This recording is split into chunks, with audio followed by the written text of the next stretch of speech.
வணக்கம் நேயர்களே, ஸ்ரீ குபேரன் டிவி நேயர்களுக்கு லட்சுமண அன்பு வணக்கங்கள். இப்போ நம்ம பார்க்க போகிறது வார ராசி பலன் 22ஆம் தேதியிலேருந்து 28ஆம் தேதி வரை எப்படி இருக்க போகணும். ஸோ இதில் வந்து பார்த்தோம்னா எப்போதும் சொல்கிறதான், எப்போதுமே லக்னத்துக்கு பாருங்கள். ஏன்னா வந்து ராசியை பார்ப்பதை விட லக்னத்துக்கு பார்க்கும்போது பர்ஃபெக்டாக இருக்குங்கிறதா உண்மையான விஷயம்.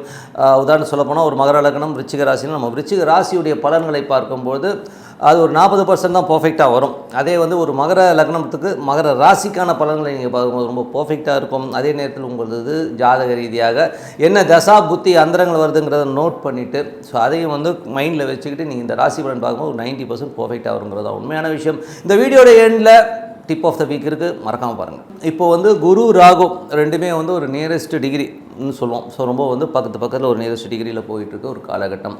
ஸோ இது வந்து யாருக்கெல்லாம் பாதிப்பை தரும் அப்படின்னும்போது பாதிப்பை ஃபஸ்ட்டு சொல்லிடுறேன். பாதிப்புன்னும்போது யாருக்கெல்லாம் குரு திசை புத்தி அந்தரங்கள் நடக்குதோ ஸோ அவங்களுக்கு வந்து பாதிப்புகள் கொஞ்சம் ஜாஸ்தியாக இருக்கிறதுக்கான வாய்ப்புகள் இருக்குது. அதே மாதிரி குருவின் நட்சத்திரங்கள் புனர்பூசம் விசாகம் ஸோ இந்த மாதிரி நட்சத்திரங்களில் இருக்கவங்களுக்கு வந்து பாதிப்புகள் இருக்கிறதுக்கான வாய்ப்புகள் இருக்குது. அதுவும் புரட்டாதி.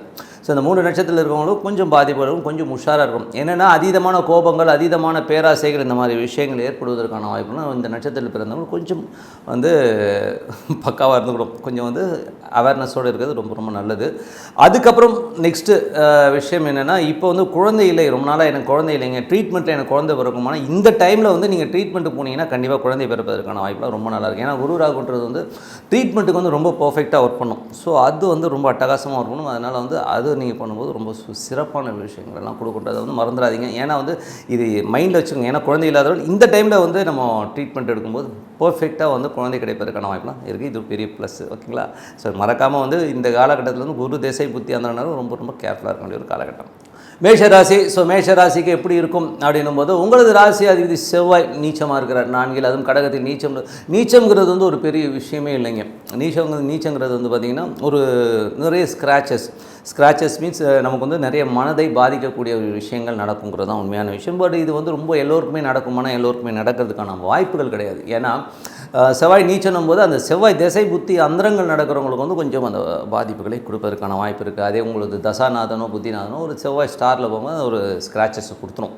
மற்றவங்களுக்கெல்லாம் வந்து ஒரு பெரிய பாதிப்பு இருக்காது. அதனால் வந்து ஒன்றும் பெருசாக வந்து வரி பண்ணிக்க வேண்டிய ஒரு அவசியம் இல்லை. இதில் வந்து யார் மேஜராக பாதிக்கும் வந்து மேஷ லக்னமாக இருந்து செவ்வாய் திசை புத்தி அந்தரம் நடந்து அதனால் அவங்களுக்கு வந்து ஒரு வீடு வாசல் சொத்துக்கள் வண்டி வாகனங்களாக சின்ன அவமானங்களோ சின்ன ஒரு வந்து ஒரு சின்ன காயங்கள் ஏற்படுவதற்கான தாயாரினால் ஒரு டென்ஷன்ஸ் வருவதற்கான வாய்ப்பு தாயாரினால் ஒரு அவமானங்கள் வருவதற்கான வாய்ப்பெல்லாம் இருக்குது. என்னங்க அது அம்மாவனால் வந்து அவமானம் வருமானம் நிறைய அம்மாவனால் நிறைய பேர் வந்து அவமானங்களை சந்திச்சிருக்காங்க. எல்லாம் உயிரினம் தானேங்க. ஓகேங்களா? ஸோ அதனால் வந்து இந்த மாதிரி விஷயங்கள் நடப்பதற்கான வாய்ப்புலாம் கொஞ்சம் கேர்ஃபுல்லாக இருக்கணும்.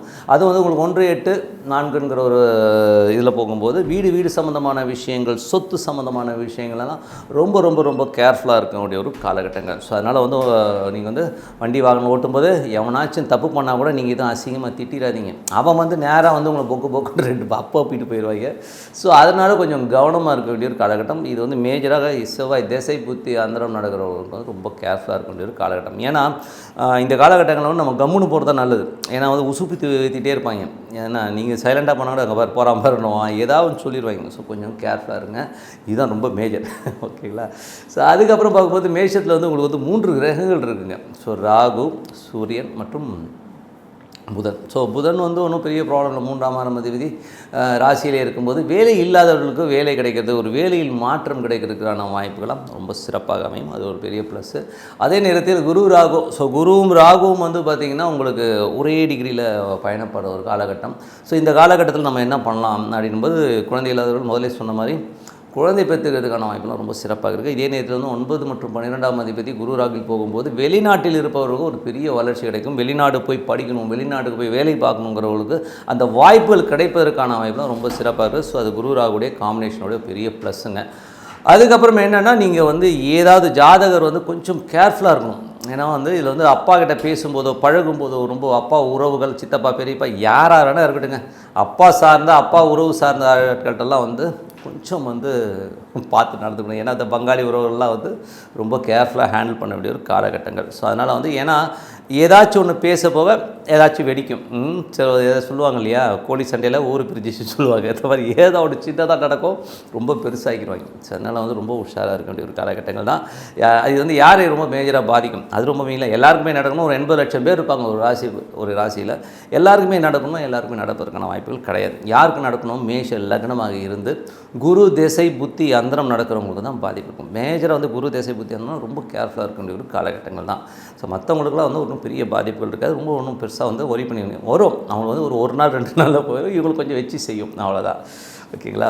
அதுக்கப்புறம் வந்து 2ஆம் அதிபதி. ஸோ 2ஆம் அதிபதி சுக்கிரன். 2ஆம் அதிபதி சுக்கிரன் வந்து உங்களுக்கு 3ல் இருக்கும்போது, 2ஆம் அதிபதி 3ல் இருக்கும்போது கழகங்கள் போது நமக்கு தெரியாமல் கேமரா வைக்கிறது அதெல்லாம் பண்ணுவாங்க.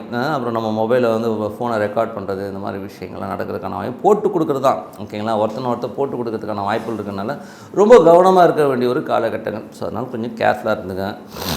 அதுக்கப்புறம் 4ல் வந்து ஏற்கனவே சொன்ன மாதிரி செவ்வாய் 4ல் இருக்கும்போது வீடு சொத்து சம்மந்தமான விஷயங்கள், வண்டி வாகனங்கள் சம்மந்தமான விஷயங்கள்லாம் ரொம்ப கவனமாக இருக்கக்கூடிய ஒரு காலகட்டங்கள். 5ஆம் அதிபதியான சூரியன் வந்து 2ல் இருக்குது. ஸோ 5ஆம் அதிபதியான சூரியன் வந்து 2ல் இருக்கும்போது குழந்தைகள் நல்ல ஒரு வருமானத்துக்கு போகிறது, குழந்தைகளால் ஒரு நல்ல லாபங்கள், பூர்வீகம் சம்மந்தமான சொத்துக்கள் சம்மந்தமான பூர்வீகத்தின் சம்மந்தமாக இருக்கிற விஷயங்கள், பூர்வீக வழிபாடு இதெல்லாமே ரொம்ப சிறப்பாக அமைவதற்கான வாய்ப்புலாம் ரொம்ப நல்லா இருக்குங்க. அதுக்கப்புறம் பார்க்கும்பொழுது உங்களது குழந்தை பிறப்பு சம்மந்தமான விஷயங்கள் ஒரு ஆக்கப்பூர்வமான ஒரு செய்தி வரும். வீட்டில் ஒரு புது மெம்பர் வராங்க அப்படிங்கிற ஒரு விஷயம் வருவதற்கான வாய்ப்பு. அது வந்து உங்கள் பிள்ளையாக இருக்கலாம், உங்கள் குழந்தையாக இருக்கலாம், பேரன் பேத்தி எதுவானா இருக்கலாம். ஸோ அது மாதிரி வாய்ப்புகள் இருக்கும். இது யாருக்கு நடக்கும் அப்படின்னும் போது யாரெல்லாம் மேஷ லக்னமாக இருந்து சூரிய திசை புத்தி அந்தரம் நடக்கிறவங்களுக்கு கண்டிப்பாக நடக்கும். இந்த கலகங்கள்ன்றது வந்து பார்த்திங்கன்னா மேஷ லக்னமாக இருந்து சுக்கிர திசை புத்தி அந்தரம் நடக்கிறது ரொம்ப ரொம்ப கேர்ஃபுல்லாக இருக்க வேண்டிய ஒரு காலகட்டங்கள் தான்.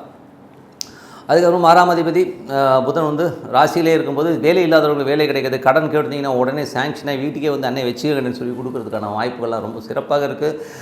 மற்றபடி எல்லாமே அதெல்லாம் ரொம்ப சூப்பராக, உங்களுக்கு முயற்சிகள் நல்லாயிருக்கும். ஸோ எங்கேனாச்சும் ட்ரான்ஸ்ஃபர்ஸ் எதிர்பார்த்துட்ருக்கீங்க, வேலையில் வந்து ஒரு மாற்றம், ஒரு கம்பெனிலேருந்து இன்னொரு கம்பெனி மாறுறதோ இல்லை இன்னொரு இடத்துக்கு மாறுறதுக்கான வாய்ப்புகள்லாம் சில பேர் இருக்கும். சிறு தூர பிரயாணங்கள் வேலை விஷயமாக போயிட்டு வரதுக்கான வாய்ப்புலாம் நிறையா இருக்குது. 7ஆம் அதிபதி சுக்கிரன் வந்து 3ல் இருக்கும்போது கொஞ்சம் காமம் சார்ந்த விஷயங்கள் ரொம்ப கேர்ஃபுல்லாக இருக்கணும். ஏன்னா 3, 7, 11 காமத்திரிக்கோணங்கிற ஒரு விஷயமாக இருக்கிறனால கொஞ்சம் அந்த மாதிரி விஷயங்களை கொஞ்சம் பார்த்து நடந்துக்கணும். ஏன்னா அது வந்து 3ஆம் இடத்துலேயே சுக்கிரன் இருக்குது, 2ஆம் அதிபதி 3ல் இருக்கிறதும் அதுவும் 7ஆம் அதிபதியாக வரும்போது கொஞ்சம் இந்த மாதிரி விஷயங்களில் லீடு வரும். ஸோ இது ஆண் பெண் 2 பேருக்குமே இருக்கும். ஸோ அதனால் கொஞ்சம் கேர்ஃபுல்லாக இருக்கணும். உணர்வு சம்மந்தமான விஷயங்கள் ரொம்ப ரொம்ப கேர்ஃபுல்லு, உஷார். ஓகேங்களா. ஏன்னா ஏதோ ஒரு சபலத்தில் தப்பு பண்ணிவிட்டு அதுக்கப்புறம் உட்காந்து வாழ்நாள் ஃபுல்லாக வந்து திட்டு வாங்கிட்டு இருக்கிறதுலாம் வந்து ரொம்ப கொடுமையான விஷயம். ஸோ அதோட வந்து அதை வந்து கொஞ்சம் கண்ட்ரோல் பண்ணிட்டு போகிறது ரொம்ப நல்லது. என்ன சார் இவ்வளோ ஓப்பனாக பேசுகிறோம், இருக்கிறத சொல்லிடுவோம், என்ன இருக்குது, ஃபீலிங்கிறது எல்லாருக்குமே இருக்கிற ஒரு விஷயம் தான். மனிதன், நாய், நாரி, குரங்கு எல்லாத்துக்குமே அதில் இருக்குது. ஓகேங்களா. அதுக்கப்புறம் 8ஆம் அதிபதி. ஸோ 8ஆம் அதிபதியான செவ்வாய் வந்து நீச்சமாக இருக்கும்போது வீடு சொத்துக்கள் அம்மா சம்மந்தமான விஷயங்கள்லாம் ரொம்ப கேர்ஃபுல்லாக இருங்க. கொஞ்சம் மன காயங்கள் ஏற்படுவதற்கான வாய்ப்புலாம் இருக்குது. சும்மா போனாலும் அம்மா கேவலமாக திட்டுறதுக்கான வாய்ப்புகள்லாம் இருக்குது. கொஞ்சம் பார்த்து நடத்துக்கங்க. 9ஆம் அதிபதியான குரு வந்து பார்த்திங்கன்னா உங்களுக்கு வந்து குரு ராகு சம்மந்தப்படுறதுனால அப்பா கிட்ட போகும்போது ரொம்ப ரொம்ப உஷாராக போங்க. வெளிநாட்டில் இருக்கிறவங்க நல்ல ஒரு வருமானங்கள், நல்ல ஏற்றங்கள் இருக்கும். வெளிநாடு செல்வதற்கான வாய்ப்புகள்லாம் ரொம்ப சிறப்பாக இருக்கிறதுக்கான வாய்ப்புலாம் இருக்குது. இது யார் நடக்கணும்போது மேஷ லக்னமாக இருந்து குரு திசை புத்தி அந்தரம் நடக்கிறவங்களும் ரொம்ப சிறப்பான பலன்களை அள்ளித்தருங்க. 10ஆம் அதிபதியான சனி வந்து 11ல் இருக்கும்போது நல்ல லாபங்கள், தொழில் ரீதியான விஷயங்கள் நல்ல லாபங்கள் தருவதற்கான வாய்ப்புலாம் ரொம்ப சிறப்பாக இருக்குது. அது வந்து இது யாருக்கு நடக்கணும்போது மேஷ லக்னமாகிறது சனி திசை புத்தி அந்தரம் நடக்கிற ரொம்ப சிறப்பான பலன்களை அள்ளித்தருங்க. ஸோ மற்றபடி வந்து நீ என்ன பண்ணலாங்க அப்படின்னும்போது பிரார்த்தனை, என்னை பொறுத்தவரை எப்போதுமே சொல்கிறது தான், பிரார்த்தனை பண்ணுங்கள். இறைவனோட ஒரு ஃப்ரெண்ட்ஷிப் வச்சுக்கோங்க. ஏன்னா நீ யாராக வேணால் பார்க்கலாம், அம்மாவை பார்க்கலாம், தெய்வத்தை, அப்பாவை பார்க்கலாம், இல்லை ஃப்ரெண்டாக பார்க்கலாம், என்ன உறவு முறையில் வேணால் வச்சுக்கோங்க. நானும் ஃப்ரெண்டாக தான் பார்ப்பேன். ஏமாச்சி எப்படியா இருக்கு அப்படின்ற மாதிரி தான் ஃப்ரெண்டு தெய்வத்தையே பார்க்குறது. ஏன்னா நீங்கள் வந்து ரொம்ப ஆர்த்தடாக்ஸாக ரொம்ப நான் வந்து பிடிச்சி தான் போகணும், வாய்ப்பை பிடிச்சி தான் சாமி, அப்படிலாம் கிடையாது. போகிற நேரத்தில் நான் பாட்டு சாமி கும்பிட்டு போயிட்டே இருப்பேன் நான். அது மட்டும் இல்லாமல் இறைவனை நினையாத நாள் இல்லைங்கிற கதையில் தான் நம்ம கதையெல்லாம் ஓடிட்டுருக்கு. இறைவன் இல்லைன்னா நம்மலாம் வந்து இந்த அளவுக்கு வந்திருப்போமான்றதை யோசிச்சு கூட பார்க்க முடியல. அதனால் வந்து எனது அனுபவங்களை தான் உங்களுக்கு சொன்னேன். ஸோ இறை வழிபாடு ரொம்ப ரொம்ப முக்கியம். கண்டிப்பாக ஒரு நாளைக்கு வந்து ஒரு 15 நிமிஷமாச்சும் உங்களுக்கு பிடிச்ச தெய்வம் எதுவோ அதை சாண்டிங் பண்ணுங்கள். மனசுக்குள்ளே இருக்கிறதா நினச்சி ஃபீல் பண்ணி பண்ணுங்கள். சிறப்பான வாழ்க்கை, சிறப்பான விஷயங்கள் உங்களுக்கு காத்துட்டு இருக்க டிப் ஆஃப் த வீக் பாருங்கள். ஸோ டிப் ஆஃப் த வீக்கில் வந்து இந்த வாட்டி நம்ம சொல்ல போகிற விஷயம் ரொம்ப ரொம்ப ரொம்ப ரொம்ப முக்கியமான விஷயம் என்னென்னா, ஜென்ரலாக வந்து யார் எந்த ராசி அதிபதி எந்த லக்னம் எந்த 12 ராசிக்காரங்க யாராக வேணால் இருங்க. ஸோ இதில் வந்து மேஜராக வந்து நீங்கள் வந்து ஒரு சில விஷயங்களை கடைபிடிச்சிட்டிங்கன்னா உங்களுக்கு வந்து வாழ்க்கையில் வந்து என்ன வேணுமோ அது வந்து ஆட்டோமேட்டிக்காக இது பண்ணும். அதே மாதிரி வந்து உங்களுக்கு ஒரு தவறான திசையோ ஒரு டென்ஷனான திசையோ இருந்தாலும் உங்களை வந்து அப்படி அலேக்காக வந்து தூக்கிட்டு போகிற ஒரு விஷயம் தான் நான் இப்போ சொல்ல போகிறது. என்னை பொறுத்தவரை நம்பர் 1 பிரார்த்தனை. இது வந்து அடிக்கடி சொல்வேன். ஸோ டெய்லி வந்து 15 நிமிடங்கள் வந்து உங்களது பிரார்த்தனை பண்ணிக்க ரொம்ப ரொம்ப ரொம்ப அவசியம். அது உங்கள் ஜாதக ரீதியாக ஹையஸ்ட் டிகிரி இருக்கிற பிளானட்டை வந்து அது ஆத்மகாரகன்னு சொல்லுவோம். ஸோ அந்த பிளானட்டை வந்து நம்ம வழிபாடு பண்ணும்போது நம்ம அடுத்த லெவலில் போகிறது ரொம்ப உறுதியாக இருக்கும், ரொம்ப அற்புதமாக இருக்கும். அதை லைஃப் டைம் ஃபுல்லாக பண்ணணும். ஸோ ரெண்டாவது வந்து கர்ணநாதன்கிறது பார்த்திங்கன்னா உங்கள் ஜாதகத்தில் இருக்கும். அந்த கர்ணநாதன்கிற ஒரு தெய்வத்தை வந்து அந்த மந்திரங்களையோ அந்த தெய்வத்தை வழிபாடு பண்ணும்போது நமக்கு தேவையான ஒரு கவசம் மாதிரி செயல்படுங்க. ஸோ இது வந்து பார்த்திங்கன்னா நமக்கு வந்து ஒரு ஃபோர்ஸ் மாதிரி, ஒரு செக்யூரிட்டி ஃபோர்ஸ் மாதிரி இருக்கும். ஸோ அது கண்டிப்பாக வந்து அதுவும் பண்ணணுங்க. ஸோ இது இரண்டாவது. அதுவும் நட்சத்திராதிபதி வந்து பார்த்திங்கன்னா உங்களுக்கு வந்து நல்ல விஷயங்கள் நல்ல ஏற்றங்களை கொடுக்கும். ஸோ அந்த வந்து நட்சத்திராதிபதிக்கான உரிய தெய்வங்களை வழிபடும் போது நமக்கு வந்து நல்ல எண்ணங்கள் நல்ல விஷயங்கள் அடுத்த லெவல் போகிறதுக்கான வாய்ப்புகள் கண்டிப்பாக இருக்கும். அதே மாதிரி திதி. ஸோ நீங்கள் எந்த திதியில் பிறந்தீங்களோ அந்த திதிக்கான தெய்வங்களை வழிபடுது. அந்த திதி வரும்பொழுது அந்த 15 நாளைக்கு ஒரு வாட்டி உங்கள் திதி நீங்கள் பிறந்த திதி வரும்போது அன்றைக்கி வழிபாடு பண்ணும்போது ரொம்ப ஏற்றமான விஷயங்கள் இருக்குங்க. ஸோ இது வந்து அதே மாதிரி கிழமை. நீங்கள் என்ன கிழமையில் போகிறீங்களோ அந்த கிழமைக்கு வந்து அந்த சாமியை கும்பிட்டுவாங்க. ஸோ ஓகேங்களா, இந்த 5 விஷயத்தை நீங்கள் கண்டினியூவாக எழுதி வச்சு பர்ஃபெக்டாக பண்ணிவிட்டு வாங்க. வாழ்க்கையில் உங்களுக்கு இரக்கமே வராதுங்க. விச்சலே அதுக்கப்புறம் வந்து பார்த்திங்கன்னா எல்லாமே லீடில் தான் போகும். என்ன தான் தவறான திசை புத்தி அந்தரங்கள் எது வந்தாலும் உங்களை அழகாக இறைவன் காப்பாற்றி கொண்டு போவாருங்கிறது தான் உண்மையான விஷயம். ஸோ இந்த 5 விஷயம் நான் சொன்னதை வந்து நீங்கள் வந்து ஃபாலோ பண்ணிக்கினாலே இன்றைக்கி ஜோசியம் பார்க்கணும் கூட அவசியம் கிடையாது. இந்த 5 விஷயத்தை பர்ஃபெக்டாக பண்ணிடுறேங்க. எனக்கு எந்த விதம்னும் ஆட்டோமேட்டிக்காக உங்களுக்கு தேவையான விஷயங்களை ஆண்டவன் கொடுப்பார். நீங்கள் அடுத்த லெவல் போகிறது வந்து உறுதின்னு சொல்லிவிட்டு உங்களிடம் விடைபெறுவது உங்கள் லக்ஷ்மி நாராயணன். நன்றி, வணக்கம். ஸ்ரீ குபேரன் டிவியை பார்த்தமைக்கு நன்றிகள். மேலும் இது போன்ற தகவல்களை தெரிந்து கொள்ள ஸ்ரீ குபேரன் டிவியை சப்ஸ்கிரைப் செய்யுங்கள். மறக்காமல் பெல் ஐக்கானை கிளிக் செய்யுங்கள்.